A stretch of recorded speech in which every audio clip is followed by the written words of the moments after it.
Welcome back to Speak Easy English with David. I am David, your English teacher, your guide, and your partner on this journey. I am so truly happy to sit down with you again today. Thank you for clicking on this video, and thank you for taking time to practice your English with me. Today, we are going to talk about a topic that is very close to your heart. We are going to talk about the learning English journey.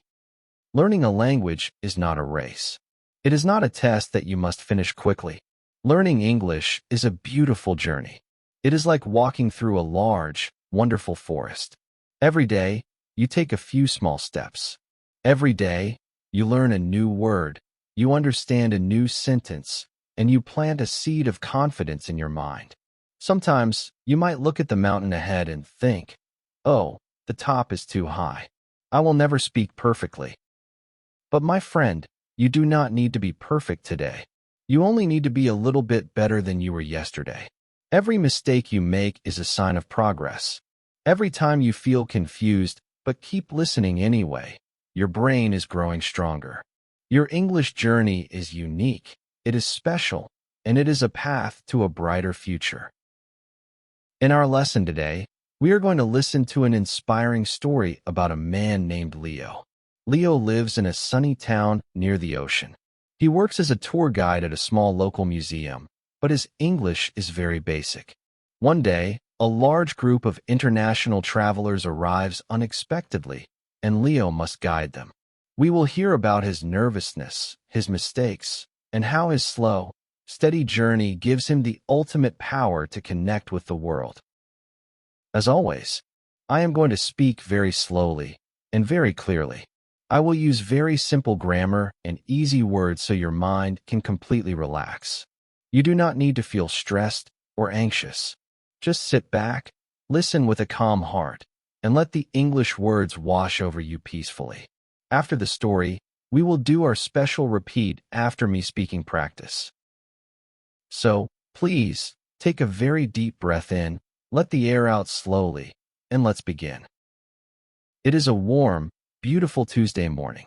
Leo is standing in the lobby of the Blue Ocean History Museum. The museum is a small, quiet building with smooth wooden floors and large windows that look out at the deep blue sea.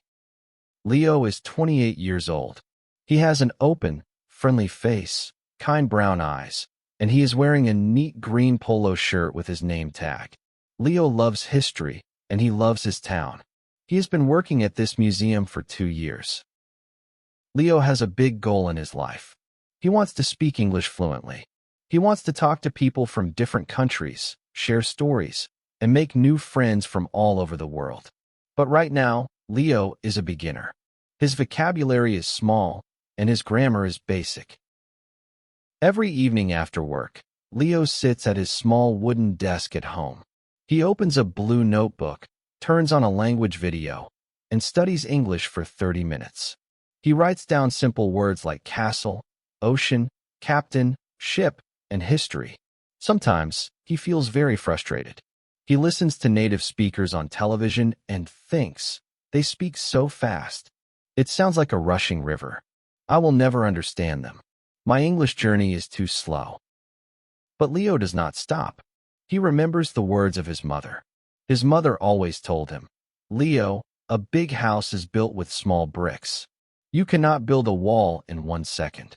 Just carry 1 brick every day." So, Leo carries his small English brick every day. Today, the museum is supposed to be very quiet. The manager walks into the lobby. "Leo, I am going to the bank for an hour. Please look after the entrance desk." "Yes, sir." Leo says with a polite smile.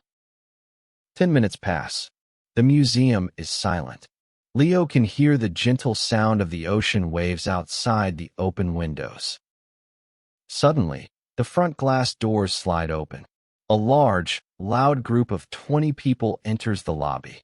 They are holding maps, cameras, and large backpacks. They are laughing and talking happily, but they are not speaking Leo's native language. They are speaking English. They are international tourists from Canada, Australia, and Germany. A tall man with a friendly face and a blue baseball cap walks up to the desk. His name is Mark. Mark smiles warmly at Leo. Mark says in a clear voice, Hello there. We are very excited to see this museum. Is there a tour guide available right now to show us the historical ships and tell us the story of this town? Leo looks at the large group of tourists. He feels a cold wave of panic in his chest. His heart starts to beat very fast. He thinks, oh no, the manager is gone. I am the only person here. My English is too simple. I cannot give a tour to 20 foreign people. I will make so many mistakes. The old, negative voice in his mind starts to whisper, Leo, tell them the museum is closed. Tell them to wait. Your English is bad. You will look foolish. Leo freezes for a moment. But then, he looks at the tourists. They look tired from walking in the sun, but their eyes are kind and curious. They just want to learn about the beautiful old ships. Leo remembers his blue notebook at home. He remembers his daily hard work. He tells himself, this is my journey. I am a beginner, but I can try. Trying is better than running away. Leo takes a deep, slow breath to calm his nerves. He smiles brightly at Mark. Leo says slowly and clearly, Hello, welcome to our museum. The main manager is away, but I can be your guide today. My English is a little bit simple. I am learning. But I know the history of this town very well. Please, come with me. Mark's face lights up with a big smile. That is wonderful, Leo. Thank you so much. We are happy to walk with you. Leo leads the group into the first exhibition room. In the center of the room is a magnificent, large model of an old wooden sailing ship from the year 1800. The ship has tall white sails and small brass cannons. The tourists gather around the display. 20 pairs of eyes look directly at Leo. Leo feels his throat go dry. He forgets a difficult word he wanted to use. For 3 seconds, there is complete silence. But Leo does not panic. He relaxes his shoulders, looks at the wooden ship, and uses the simple words he knows. Leo says, pointing at the model, This is the Sea Bird. It is a very old ship. It was built in our town in the year 1800. The captain of this ship was a brave man named Captain White. He sailed across the dangerous ocean to find spices and new plants. Leo pauses. He thinks about his grammar. He continues slowly. The ship was very strong. It survived 3 big storms. Look here, these are the original maps used by the captain. A woman from the group raises her hand. Leo, what material is the bottom of the ship made of? Leo does not know the specific English word for that type of special metal. He feels a moment of confusion, but instead of feeling upset, he stays positive. He uses basic words to explain. It is made of very strong iron. Metal. Like a heavy coin. It protects the wood from the sharp rocks in the water. The woman smiles and nods her head. Ah, iron. Excellent. Thank you, Leo. Leo feels a sudden burst of pure happiness in his soul. She understood me. He thinks.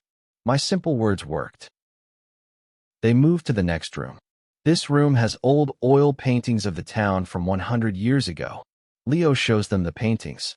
He talks about how the fishermen lived, how the town grew, and why the ocean is so important to their community. He speaks slowly. He uses his hands to show sizes. He uses pauses to think about his next sentence. Sometimes, Leo makes a small mistake. He accidentally uses the wrong tense. He says, they catches fish instead of they caught fish. But he catches his mistake, smiles, and corrects himself immediately. I am sorry they caught fish in the past. The tourists do not laugh. They do not look annoyed. In fact, they are leaning forward, listening with deep respect and fascination. They love Leo's slow, clear way of speaking. It makes the history very easy to understand, even for the tourists whose first language is not English. The tour lasts for 45 minutes. Leo shows them the old lighthouse tools, the seashells, and the beautiful garden behind the museum. At the end of the tour, they stand in the sunny courtyard near the ocean. The wind is blowing gently. Mark steps forward from the group. He looks at Leo with deep appreciation. Leo, that was an absolutely fantastic tour. You are an incredible guide. Your English is beautiful because you speak with so much clarity, patience, and heart. We understood every single word. Thank you for sharing your town with us. The entire group begins to clap their hands loudly. Some tourists say, "Thank you, Leo. Great job." Mark reaches into his bag and hands Leo a small postcard from Australia. On the back, Mark wrote, To Leo, our wonderful guide. Keep learning, keep smiling. Leo holds the postcard in his hands. His eyes feel a little bit wet with tears of true happiness. His chest feels incredibly warm and full of pride. He did it. He faced a big challenge. He used his beginner English, and he successfully connected with 20 people from around the world. When the manager returns, he sees the tourists buying many books and souvenirs in the gift shop, looking very happy. The manager pats Leo on the shoulder. Wow, Leo. Excellent work today. That evening, Leo walks home. The sun is setting over the water, painting the sky in shades of orange and purple. He enters his small apartment, sits at his desk, and opens his blue notebook. Leo looks at his reflection in the window. He does not see a bad speaker anymore. He sees a brave traveler on a beautiful journey. He realizes a profound truth. Fluency is not a magical door that opens suddenly. Fluency is a path made of small, daily efforts. He learned that you do not need thousands of complex words to touch someone's heart or share a beautiful idea. You only need the courage to speak clearly, the patience to accept your mistakes, and the love to keep moving forward on your magnificent English journey. You did an absolutely phenomenal job listening to Leo's story. I am so incredibly happy and proud of you for staying with me until this part of our video. That shows you are a true champion of your own language journey. Now, my wonderful friend, it is time for our repeat after me speaking practice.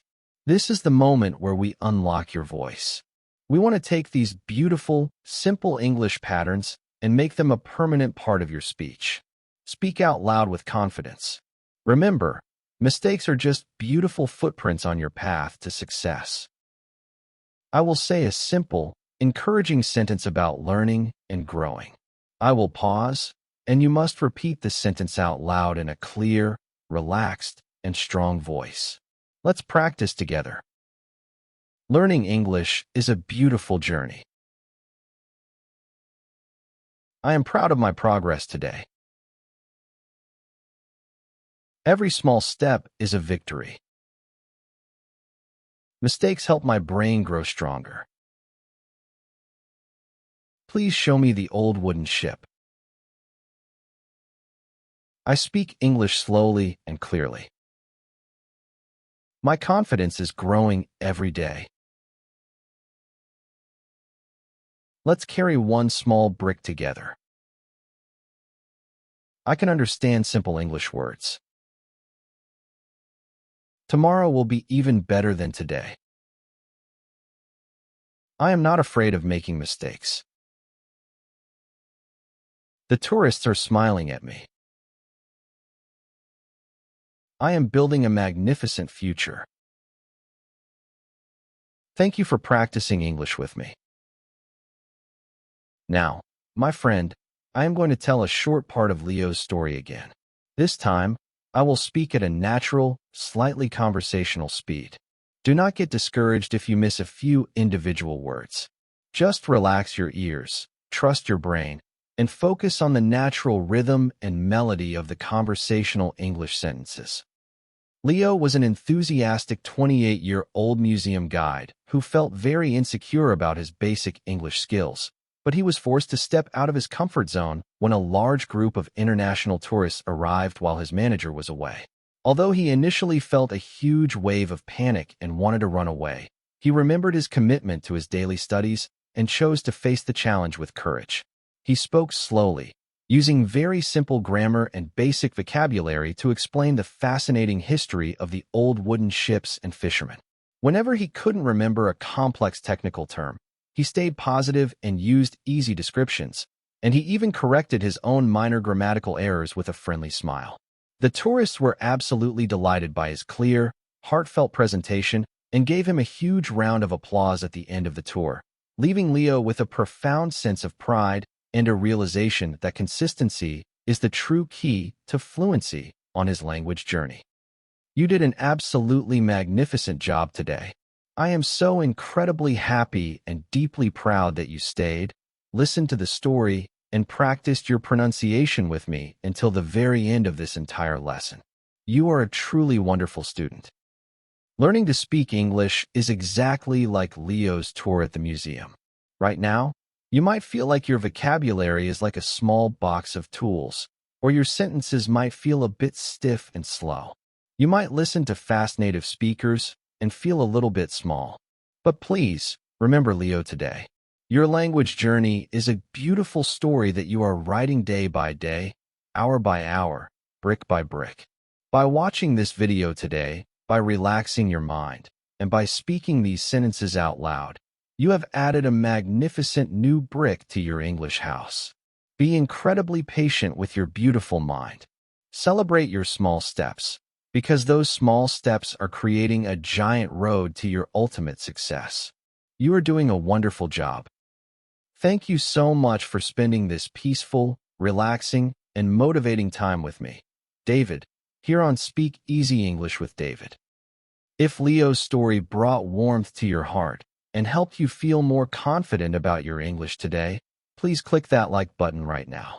Your likes are incredibly valuable because they help the YouTube algorithm find this slow, gentle lesson and share it with thousands of other hardworking students across the world who want to learn English calmly and without stress. Remember to share this video with a friend, a classmate, or anyone in your life who is on their own language learning journey right now. And if you want to keep expanding your vocabulary, improving your listening comprehension, and building your real-world speaking confidence with me every single week, please click that subscribe button and hit the little notification bell so you never miss a new lesson. Now, I have a beautiful question for you to practice your English writing in the comments section below. How long have you been learning English? And what is your favorite English word? Or, if you want to show your absolute commitment to our global community today, simply write the phrase, "I love my English journey." I read every single comment personally, and it brings immense joy to my heart to see your beautiful messages. Keep practicing, stay calm, and always remember that every small step brings you closer to your dream. I will see you in our very next lesson. Bye-bye.